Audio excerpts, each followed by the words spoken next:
Covering 70% of the Earth's surface, oceans are of great importance to humans in a number of ways. The oceans theme in the IB Geography syllabus provides an introduction to the physical characteristics and processes of oceans, with an emphasis on management in the section on coastal margins. The syllabus asks us to specifically examine the development, environmental, and economic value of mangrove swamps, as well as examine the causes and consequences of the loss of coral reefs and mangrove swamps.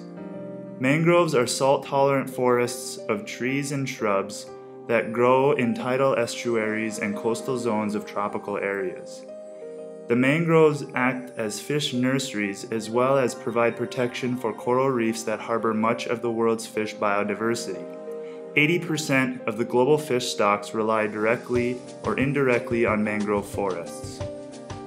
Mangroves cover about 25% of the tropical coastline, the largest being the 570,000 hectares of the UNESCO World Heritage Site of Sundarbans in Bangladesh.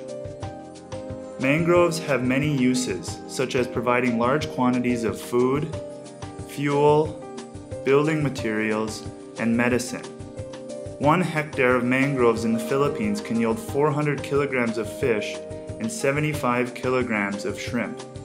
Mangroves also protect coastlines by acting as a buffer for hurricanes and storms and absorbing the force of tsunamis.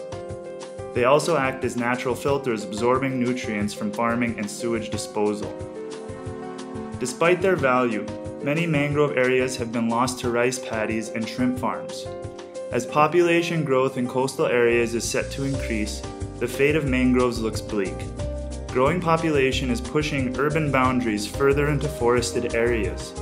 More and more mangroves are being cut down to be used in building and home construction as charcoal wood for cooking and to sell as timber.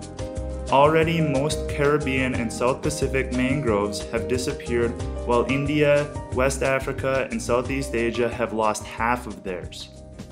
The purpose of the IB Geography internally assessed fieldwork is to amplify, reinforce, and extend principal geographic concepts and skills taught in class. Fieldwork is intended to enrich the study of a particular theme within the course. It adds to your knowledge, understanding, and awareness and helps to make learning more engaging and relevant. It provides opportunities for learning through practical work and fosters the skills of cooperation, organization, investigation, and presentation. Since fieldwork involves the collection of primary data in the field, we will be heading to Lago de Oro Resort to perform research on the mangroves of the Catalagan coastline. We will be getting down and dirty in the mud of the mangrove swamps at 10 different sites near the resort to collect data on anything from mangrove height to perception of mangroves by locals. The final product will be a 2,500-word written essay of our investigation. The emphasis of the written essay must be analytical and include focus on the methods employed for information collection, its treatment, and analysis. The following guidelines will be used to format your report. Fieldwork question and geographic context. Method of investigation. Quality and treatment of information collected and written analysis. Conclusion. Evaluation. And finally, formal requirements. This fieldwork is an excellent opportunity to apply the geographic skills we learn about every day in class. And because it's required, it gives us an excuse to not only leave the classroom, but leave the school connecting theory with practice. What better way to learn than that?